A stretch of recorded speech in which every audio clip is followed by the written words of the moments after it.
Hello students, welcome to my channel Basic Education. Please channel को subscribe करिए, videos को like करिए and share करिए. ओके, सो स्टार्ट करते हैं. इस चैप्टर में हम पढ़ेंगे इस वीडियो में हम पढ़ेंगे क्लास 8th का chapter 18 that is pollution of air and water. Okay, so हमें पता है कि एयर एंड वाटर हमारे लिए कितने इम्पोर्टेंट है. ओके, हमारे एल्डर्स भी बात करते हैं कि किस तरह से हमें एयर फ्रेश वाटर हमारे लिए कितना ज़रूरी है और किस तरह से हमें इसे प्रोटेक्ट करना चाहिए. Okay, so air pollution we can survive for some time. हम बिना फूड के, बिना क्लोथिंग के, फूड के या बिना और किसी चीज़ों के हम कुछ टाइम तक सर्वाइव कर सकते हैं. But without air and water we can not survive. Without air, air is necessary because it gives oxygen to us. So without air we can not survive. Air mixture होता है, 78% nitrogen होता है and 21% oxygen होता है. कुछ और भी gases होते हैं जैसे CO2, carbon dioxide, argon, methane, ozone and water vapours भी स्मॉल क्वांटिटीज में एयर में प्रेजेंट होते हैं. Okay, so do you know where the smoke have come from. ये स्मोक्स कहाँ से आ रहे हैं? जो एयर कंटामिनेटेड हो जाती है by unwanted substance. Okay, air का कंटामिनेशन होना बाय अनवांटेड सब्सटेंस जिनके हार्मफुल इफेक्ट हैं on both living and non living is referred to as air pollution. Means the contamination of air by unwanted substances which have harmful effect on both living and non-living things is known as air pollution. Okay, so how does air get polluted? किस तरह से air polluted हो रही है हम ये पढ़ेंगे. The substance which contaminate the air are called air pollutants. वो substance जो air को contaminate कर रहे हैं उन्हें हम air pollutants बोलते हैं. Okay, समटाइम्स कुछ नेचुरल सोर्सेज भी होते हैं जैसे स्मोक, डस्ट, ये सब फॉरेस्ट फायर्स या वॉल्केनिक इरप्शन से भी आते हैं जो एयर को पॉल्यूट करते हैं. And largely air pollution human activities के थ्रू हो रहा है जिसकी वजह से बहुत एयर पॉल्यूशन की वजह से बहुत सारी रिस्पिरेटरी प्रॉब्लम्स हो रही हैं. ओके, व्हीकल्स जो हैं उनसे हाई लेवल के पॉल्यूटेंट्स निकल रहे हैं जैसे carbon monoxide, carbon dioxide, nitrogen oxide, smoke.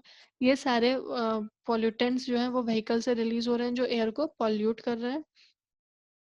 इनकी वजह से एयर हमारे ब्लड में ऑक्सीजन कैरिंग कैपेसिटी बहुत ही कम होती जा रही है.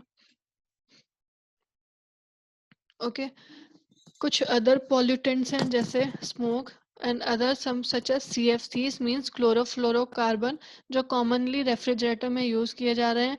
ये ओजोन लेयर को डिस्ट्रॉय कर रहे हैं, डैमेज कर रहे हैं. ओके, ओजोन जो है वो हमें प्रोटेक्ट करता है फ्रॉम UV रेज जो सन से निकलती हैं. बट कुछ पॉल्यूटेंट्स हैं जैसे CFCs and various other pollutants जिनके यूज की वजह से ओजोन लेयर डैमेज हो रही है. एक केस स्टडी है ताजमहल की. The industries located in Agra like rubber processing, automobiles, chemicals and specially the Mathura oil refinery. Agra में बहुत सारी इंडस्ट्रीज हैं जैसे रबर प्रोसेसिंग की, ऑटोमोबाइल्स की, केमिकल की और मथुरा ऑयल रिफाइनरी है जो रिस्पॉन्सिबल हैं पॉल्यूटेंट्स के फॉर्मेशन के लिए, जिनमें मेजर पॉल्यूशन जो हो रहा है वो sulphur dioxide and nitrogen dioxide की वजह से हो रहा है. ये दो गैसेस क्या करती हैं? ये गैसेस वाटर वेपर जो प्रेजेंट होते हैं एटमॉस्फेयर में उनसे रिएक्ट करती हैं और sulphuric acid and nitric acid का फॉर्म करती हैं. सो जब भी रेन होती है ये एसिड ड्रॉप्स रेन के थ्रू हमारे एटमॉस्फेयर में वापस आते हैं जिसकी वजह से रेन एसिडिक होती है और हम उसे एसिड रेन बोलते हैं. ये एसिड रेन क्या करते हैं? ये जो भी मॉन्यूमेंट्स बने हुए हैं उनमें अम, उनको डिस्ट्रॉय करती है, कोरोड करती है जिसको हम मार्बल कैंसर बोलते हैं.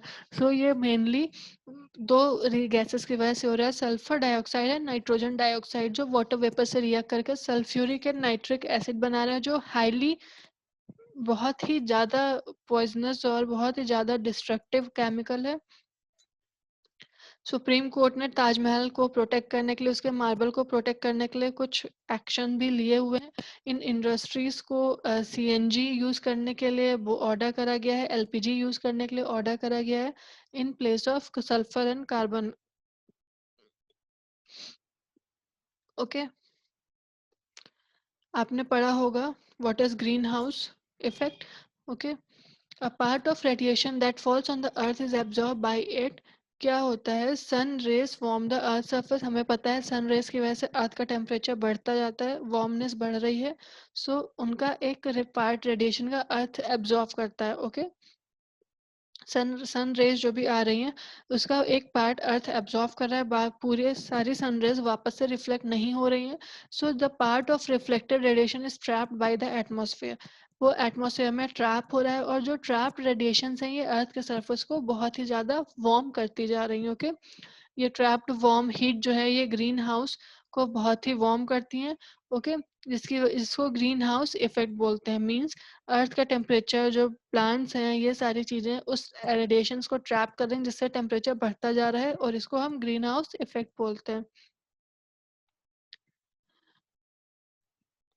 As without this process life would not have been possible on earth, बिना ये प्रोसेस भी कंपलसरी है, इस प्रोसेस के बिना लाइफ नहीं पॉसिबल है अर्थ पे। बट अब ये प्रोसेस या ग्रीन हाउस इफेक्ट इतना बढ़ता जा रहा है जो हमारी लाइफ के लिए डेंजरस भी हो गया है। Okay okay? इन ग्रीन हाउस इफेक्ट बहुत ज़्यादा बढ़ते जा रहे हैं जिसकी वजह से ग्लोबल वार्मिंग का खतरा भी बढ़ता जा रहा है। ग्लोबल वार्मिंग में क्या होता है, अर्थ का एवरेज टेम्परेचर बहुत ही ज़्यादा इंक्रीज होता जा रहा है। ओके, कुछ गैसेस हैं लाइक मीथेन, नाइट्रस ऑक्साइड और वाटर वेपर, ये सारे इस इफेक्ट को इंक्रीज कर रहे हैं। ओके, और इन सारी गैसेस को ग्रीन हाउस गैसेस भी बोलते हैं। ग्लोबल वार्मिंग इस टाइम में बहुत ही ज़्यादा बहुत ही ज़्यादा मेजर कंसर्न बढ़ गया है गवर्नमेंट्स के लिए। किस तरह से ग्रीन हाउस इफेक्ट ज़रूरी भी है, बट ग्रीन हाउस इफेक्ट की बहुत ज़्यादा होने की वजह से अब ये हमारे लिए लाइफ थ्रेटनिंग भी हो गया है, और ग्रीन हाउस इफेक्ट की वजह से अब ग्लोबल वार्मिंग भी बढ़ती जा रही है, ग्लोबल वार्मिंग भी इंक्रीज हो रहा है। Global warming is increase of the average temperature of earth atmosphere. हम क्या कर सकते हैं इसके लिए, हम कम से कम एयर पोल्यूशन हमें रोकना चाहिए। ओके, दिल्ली बहुत ही मोस्ट पॉल्यूटेड सिटीज में अब आ गई है, इसलिए वहाँ की गवर्नमेंट ने डिसाइड किया है सीएनजी फ्यूल्स को यूज करने के लिए। ओके, और अनलेडेड पेट्रोल को यूज करने के लिए, और कम से कम जितना भी हो सकता है हमें एयर को पॉल्यूट होने से बचाना चाहिए, और बहुत ही ज्यादा प्लांट लगाना चाहिए। ना, वाटर पोल्यूशन, वाटर भी मेजर कॉज है। वाटर का पोल्यूशन भी बहुत ही ज़्यादा होता जा रहा है, और जो सब्सटेंस वाटर को पॉल्यूट कर रहे हैं उन्हें हम वाटर पॉल्यूटेंट्स बोलते हैं। So there is a case study given, Ganga is one of the most famous river of India. Ganga India के बहुत फेमस रिवर में से एक है, जो नॉर्थ सेंट्रल ईस्ट पूरे पॉपुलेशन को कवर किए हुए है, और ये सारी पॉपुलेशन मेजरली डिपेंड है अपने डेली नीड्स के लिए इन रिवर्स पे। ओके, बट गंगा अब इस स्टेज में है कि जहाँ जहाँ वो फ्लो कर रहे हैं अपने साथ garbage, untreated sewage, dead bodies और बहुत हार्मफुल थिंग्स अपने साथ ले जा रही हैं, जिसकी वजह से एक्वेटिक लाइफ जो है वो सरवाइव नहीं कर पा रही है। इस वजह से एक गंगा एक्शन प्लान गवर्नमेंट ने लॉन्च किया है 1985, जिसमें पॉल्यूशन के लेवल को रिड्यूस करना है और हमें रिवर्स को क्लीन करना है। The Ganga at Kanpur in UP has one of the most polluted stretch of the river. Kanpur में जो गंगा रिवर फ्लो कर रही है वो मोस्ट पॉल्यूटेड क्लेम की गई है। Okay, Kanpur is the most populated town in the UP, Kanpur में सबसे ज़्यादा पॉपुलेशन है। Okay, washing clothes and defecation in the river, ये सारा वहाँ पे देखा गया है किस तरह लोग अपने गार्बेज को थ्रो कर रहे हैं रिवर्स में, क्लोथ वॉश कर रहे हैं, बायोडिग्रेडेबल और नॉन बायोडिग्रेडेबल किस तरह से उसमें पॉलीथीन बैग्स को फेंक रहे हैं। सो इस वजह से गंगा एक्शन प्लान को लॉन्च किया गया है। जैसा कि यहाँ डायग्राम में दिखाया गया है किस तरह से वाटर को पॉल्यूट किया जा रहा है। Not only human activities but some chemical factories भी वाटर पॉल्यूशन को कर रही हैं, वो अपने केमिकल्स को विदाउट ट्रीटमेंट ऐसे ही जो भी वेस्ट मटेरियल है उन्हें रिवर में फ्लो करा देते हैं, जिससे एक्वेटिक लाइफ पे बहुत ही बड़ा इफेक्ट पड़ रहा है और वो डेंजर जोन में आती जा रही है। What is potable water and how it is purified? Potable water क्या होता है? Means potable means which water we can drink. Drinking water कौन सा water जो हम पी सकते हैं, वो क्या होता है और किस तरह से उसे प्यूरिफाई किया जाता है। So which water is suitable for drinking, जो वाटर ड्रिंकिंग के लिए सुटेबल होता है उन्हें हम पोर्टेबल वाटर कहते हैं। Okay, so what can be done, इसके लिए हमें क्या करना चाहिए, रिड्यूस रीयूज एंड रिसाइकल। इसको हमें फॉलो करना चाहिए, किस तरह से रिड्यूस किया जाए चीज़ों के यूज़ को, और जो चीज़ें हैं उन्हें बार बार से रीयूज़ करें, और उसे रिसाइकल हम किस तरह से कर सकते हैं।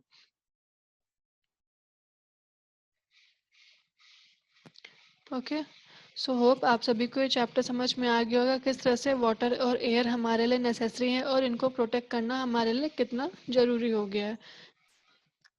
वाटर को क्लीन करना भी बहुत ज़रूरी है। इसके लिए हम क्या क्या कर सकते हैं, वाटर को फिल्टर करके यूज़ करते हैं, जिसकी वजह से वेरियस फिल्टर्स आ गए हैं अब जो हाउस होल्ड में मिलने लगे हैं। सेफ ड्रिंकिंग वाटर, किस तरह से हम उसको बॉईल कर सकते हैं पीने के पहले, या फिर हमने सुना होगा क्लोरीन टेबलेट्स यूज़ होती हैं वाटर प्योरीफिकेशन के लिए। ओके, सो इस तरह से हमें प्योरीफिकेशन करना चाहिए वाटर का। सो होप आप सभी को चैप्टर समझ में आ गया होगा। Thank you students.